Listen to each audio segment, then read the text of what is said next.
Am I in next? Yep. Oh, okay, I'm sorry.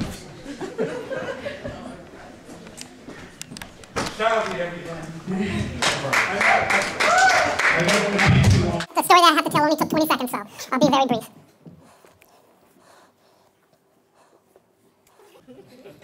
What y'all laughing at? I didn't even say nothing yet. Okay, I got 5 minutes.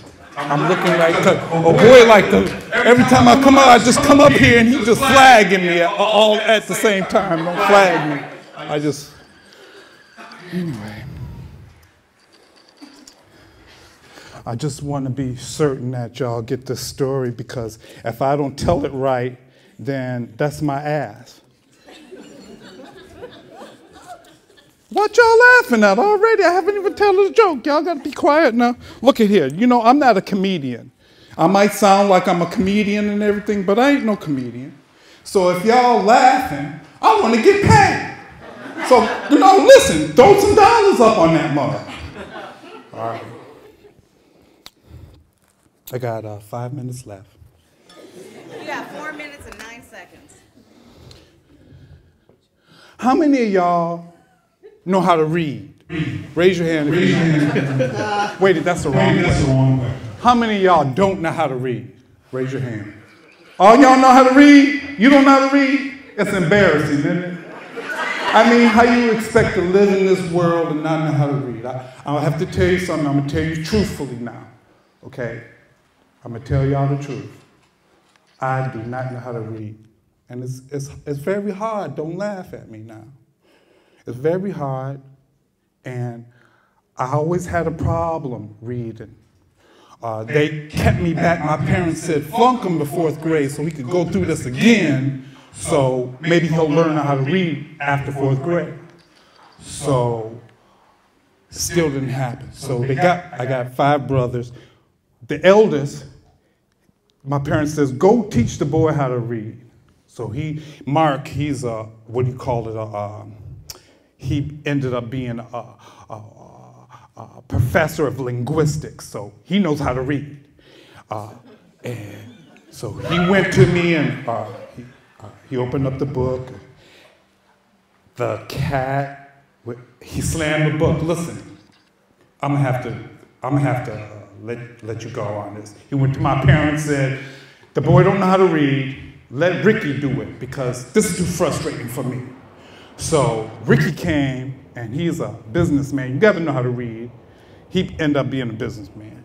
And he started, and as soon as I started trying to read, I am over. No, forget it. Let Tony do it. That's the next brother down. Tony is, he ended up being a lawyer. You got to do briefs, you got to know how to read. Okay, so he was very patient with me. He sat down, okay, read this, read that, okay. And I started reading. Kanak, the door, you see how frustrating it is? Come on, give me some money. Oh, thank you, baby. That's all right. I'm making money over here. I don't even know how to read. Anyway, he went to my parents. Tony went to my parents and says, listen, the boy needs professional help. So every grade from 4th, 5th, 6th, 7th, 8th, 9th, 8th, first year, I went to college. Took me 6 years to graduate. But I graduated. I had a private tutor. And my parents paid for this because they figured, listen, we may have to pay now because we don't want to have to suffer with this fool. You know, when he can't read, get a job, he's living at our crib eating our food. So we're going to get him out now. So I went to 10 different schools. And you would think after all them schools, you would know how to read. Well, I'm getting a little hot now. Hold on, let me take this. Oh, I can't. All right, I'll keep it on. Sorry for that. So anyway, I went to Salesian Preparatory Boys School, I went to Kenwood, I went to Luella, I went to Mendel, I went to Columbia College, I went to the Art Institute, and I studied speed reading at Loyola. I don't know why they put me on speed reading if I couldn't even read slow. Anyway, come on, give me some money. Anyway, you want to throw some? Throw some. Okay. That's it, that's it, that's it. Okay, now for the end of the story, I have to tell the end because I spent too much of your time already. Okay, how you trying to say that? I ain't stupid, I'm just dumb. Okay. I'm not retarded, I'm just a little ignorant. Okay, you gonna help me? Take the thing. Take it, come on. You gotta have it. So, that's the story, guys. So, I was in high school at Kenwood in my junior year, and they had sent me to the principal because I didn't do the book report. And you in junior year, you had to do the. Well, okay, so I went to assistant principal, and while I was sitting in there all disheveled and all messed up, this old lady came in and said, "Oh, you Jeff Reid? You know my?" She was the choir teacher. She taught choir.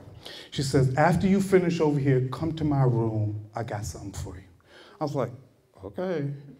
Anyway, so I seen the assistant principal. And he said, "Come on. Get out my office. You just done. Just do your book report." So then I went over to the choir teacher's thing.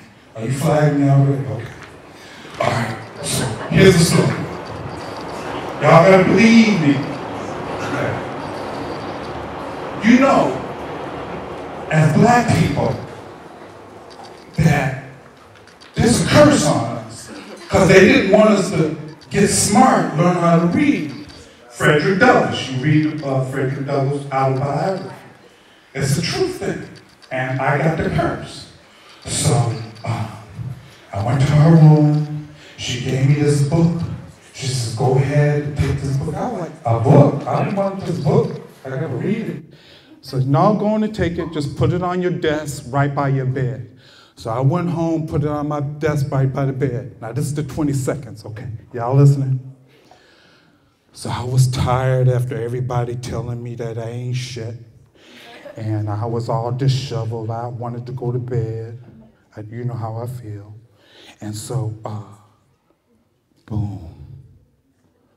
In the room, as I was trying to go to sleep, because I was tired of it all, I felt this presence over here. And I was going to look at the presence. But something said, "Don't look at the presence." So I'm like, uh-oh. I was like, "Peace be with you." The presence said, "Okay, it was over there, so I ain't going over here." Okay. And "Are you afraid?" the voice said. I said, "No, I ain't afraid." "Okay. Do you know who I am?" I was like, "Yeah, you're Jesus." But I don't believe in you. That's what I said. Like, how you gonna tell Jesus you don't believe? He's right.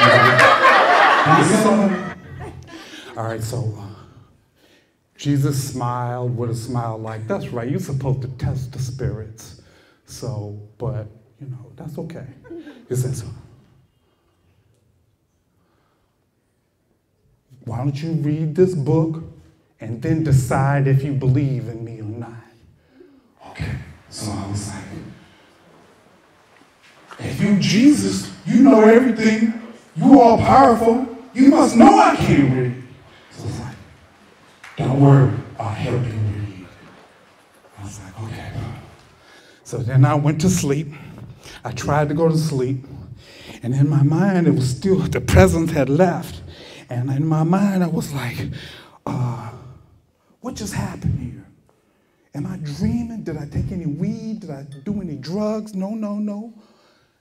And I said, "Well, what just happened?" "Well, Jesus says peace." "Do you believe in me?" "No."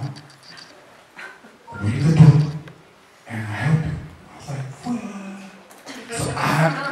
grabbed the book, and I opened the book up. And I was testing this, because if this really happened, open the book up.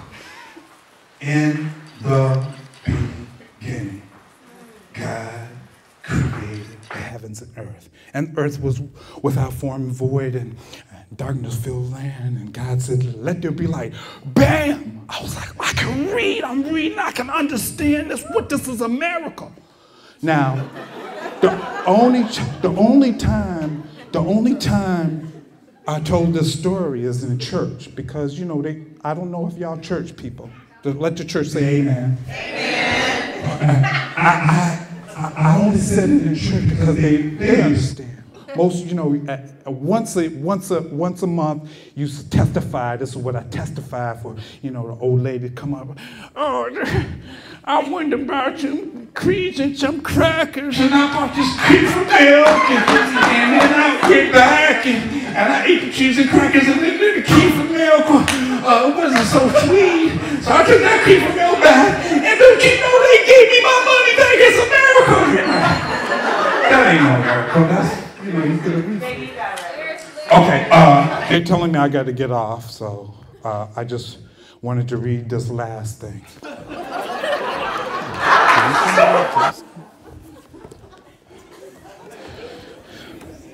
Now, when you read the Bible 5 times, every word, chapter, and verse, that's what I've done. Well, actually 2 times. I listened to it on tape 3 times. So every chapter, verse, then get some more money, thank you. Then you could read this kind of stuff. This ain't the Bible. This is stuff. After you read the Bible so many times, you can understand that. But this is what I want to read to you. I touched the water at my feet, and they were changed to trees and flowers and singing birds, and everything was praising God. Was praising God. And some people spoke. I did not see the one who spoke. I heard the voice which said, there is no death. See, I can read. Thank you, baby. You got the Star David on. I can see that's your kind of stuff. That's Jeffrey, y'all. You can't fuck with Jeffrey. Shit. You fuck up my papers, though, Jeffrey. I love you to death. Alright. No one gets to sit. Jeffrey, just because I love you. Okay. Thanks, man. You fly. I only think I went to with my grandmother. First time I went to church, I was Polish Catholic. So they were like, your mother said, if you're spending the night, you gotta come to church. I did the best I could. And I was like, I'm not gonna. She was like, ooh, if you want to. So I went, and it Fucking on my autofocus. I'm gonna say that. Yeah. So I walk in. Limitations of autofocus. Actually, It's like a real, like, big church on Wellington and Lincoln, yes. St. Bart's, is that it? Yeah. So I walked in. And I kept on looking at it. And I was starting to doze off. And all of a sudden, before I could get to sleep, I felt a presence in the room. I wasn't scared, and the presence asked me, "Be not afraid."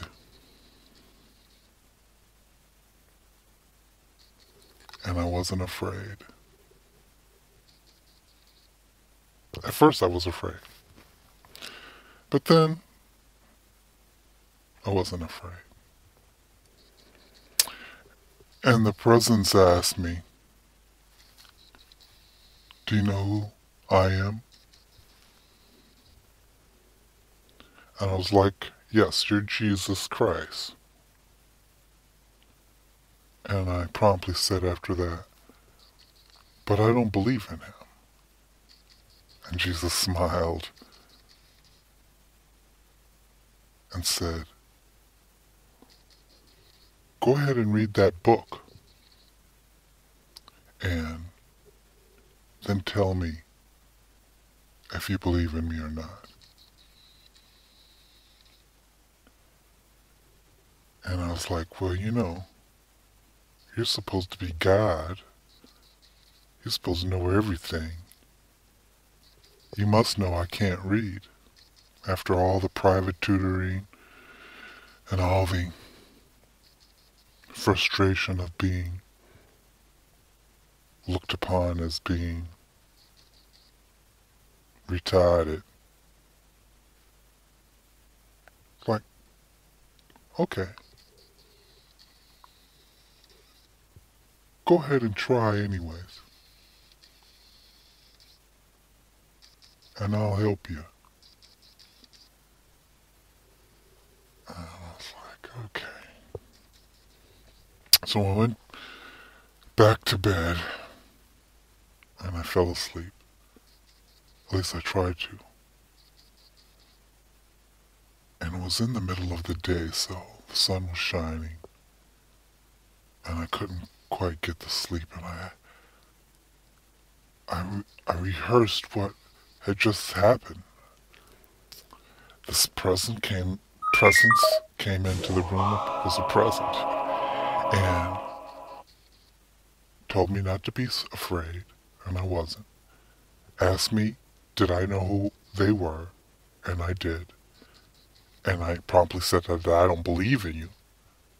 And he smiled and said, read that book, the Bible, and then tell me. And I said, well, you know, if you were God, if you were Jesus Christ, you would know, being all-knowing, all-seeing, that I can't read. And Jesus said,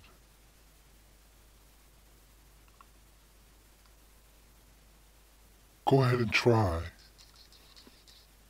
I'll help you. And so I was like, well, I want to test this spirit out as long as I've tried to read,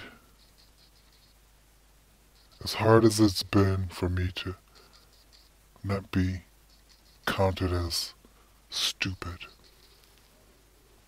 I'll try. So I started reading. In the beginning, God created the heavens and the earth. And the earth was void and without form. And then God said, let there be light. And there was light. And I could read. And I read the Bible now. Let's see. Twice. Every word, chapter, and verse. Every book. Every testimony.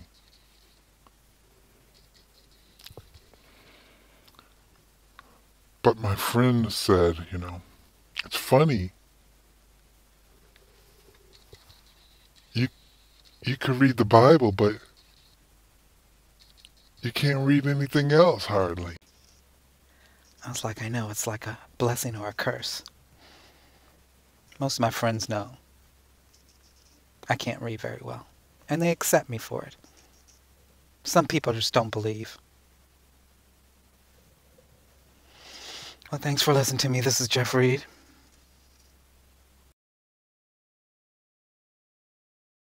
And Reid Films, coming to you with another War on Poverty.